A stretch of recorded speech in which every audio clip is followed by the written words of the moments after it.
Okay, ladies and gentlemen, we have a 1978 Dodge D200. Bought it for parts for another truck I'm working on, 1976 Dodge 3076 truck. Not sure yet what I'm going to do with it. The body's not too bad a shape on it, but for now we're just going to wash it and see how it cleans up. So that's where we're at right now. It's pretty filthy. It's been sitting under a bunch of trees, so we're just going to see where it comes out at.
Alright, so she's all cleaned up now.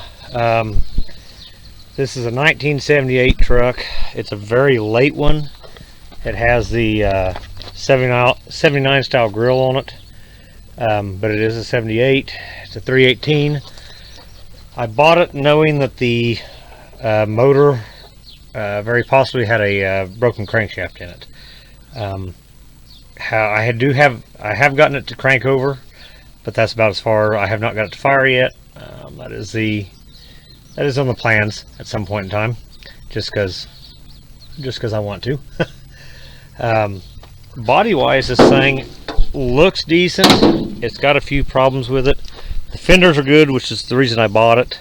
They got a few dents, but they could be popped out. They're pretty good and solid fenders though.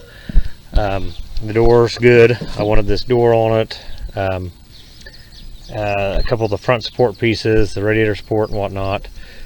But the inside of it, if you notice down here, there's no floor underneath it. The whole complete back side of this floor.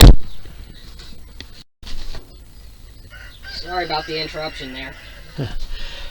Camera problems. Yeah, the whole back side of this thing, the floor is gone out here. It needs a whole new back floor in it. So that's why I really didn't buy it to drive. The front floors, from what I could tell, were good. It's just the back ones were bad. Interestingly, somebody put a 73, 74 dash in this thing. This is the old style dash versus the ones that angle out on both sides. Why they did that, I don't really know, but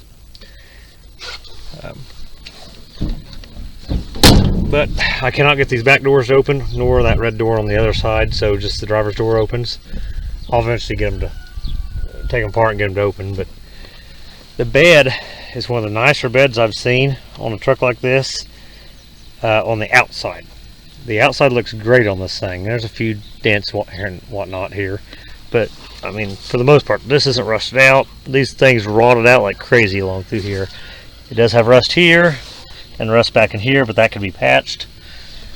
But the inside of this bed is terrible. This thing sat under trees and was covered in leaves, and so it needs a whole new floor put in this thing. Not that it can't be done, but that's what it has. So tailgate, that was a pristine tailgate before we picked it up, and I wasn't thinking about it, and when we loaded it with an excavator, and it fell off and destroyed the tailgate. So that is my fault. I'm hoping to be able to take and cut a chunk out of this here and use on another tailgate I have, but we'll just have to see. This side of the bed's actually better than the other side. So, and of course we got the red door, but otherwise this thing cleaned up pretty nice. Really, in my opinion, it's kind of a pretty color. You don't see very many like that, and I would say it's a factory color. The one thing here, I don't know if you can see it or not, but we didn't realize it, but along through here it's got ghost flames someone had put on at one time, and I'm really curious to see how far back those go. I don't know if they come back into the rest of the doors. They don't appear to, but they are on the front fenders, which is kind of neat. You don't see those real often. So anyway, that's what we have. Just an old truck for parts mainly, but really she's pretty decent shape.